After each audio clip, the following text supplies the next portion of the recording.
打鼾的原因最主要跟口咽腔的构造有很密切的关系。打鼾的病人口咽腔的检查会发现血溶垂肥大过长、软腭下垂、扁桃腺肥大、舌根部肥大，造成挤压口咽腔的空间。睡觉的时候，除了打呼会吵到旁边的人以外，还会造成睡眠呼吸中止症，还有缺氧的问题。因为睡眠品质不好，白天精神就不济。开车的话会造成疲劳驾驶、嗜睡，甚至造成重大车祸。学生上课不专心，注意力不集中。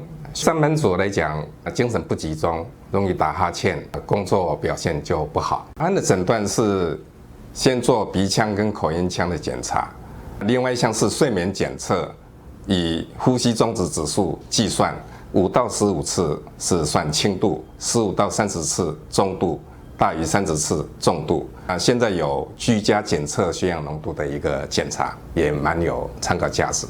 治疗方式主要是正压呼吸器 CPAP、止鼾牙套，第3个是手术治疗。以我的临床经验，正压呼吸器佩戴成功的几率大约20个只有1个最主要病人会觉得不舒服。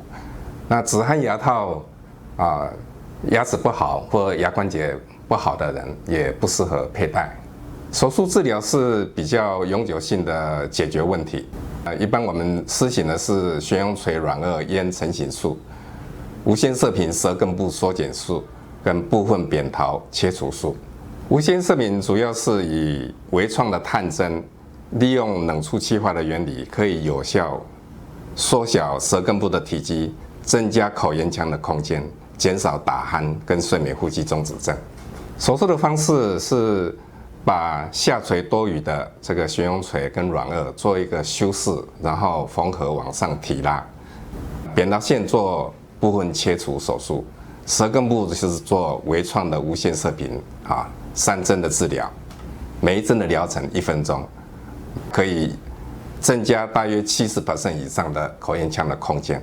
这个案例呢，他术前109公斤，术后78公斤。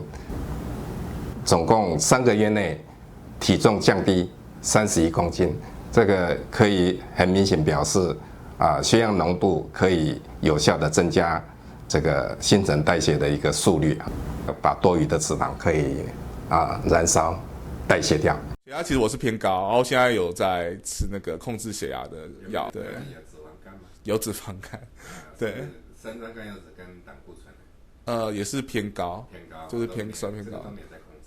没有，手术到现在3个月，昨天测的时候大概是78公斤，然后觉得精神很好，然后其实之后整天就不会主动想睡觉，看我就觉得比较精神嘛，然后那个气色就整个有发亮的感觉嘛。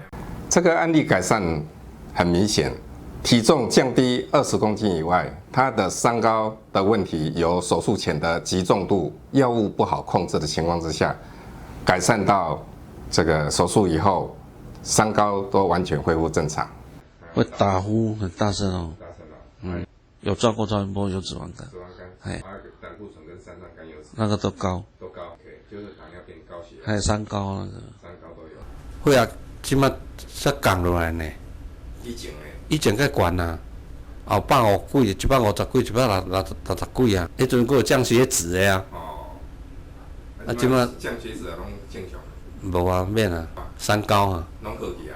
即马嘛减了，对对。三高我知。高血压、高血脂、血糖。高血糖拢好去。打鼾造成的睡眠呼吸中止症会造成长期慢性的缺氧，全身重要器官脑、心脏、肝脏都会缺氧，长期会造成三高、肥胖症，还会造成脾气暴躁、易怒、人际关系不好，然后工作品质、睡眠品质都不好的情况，所以一定要寻求专科的医师的治疗。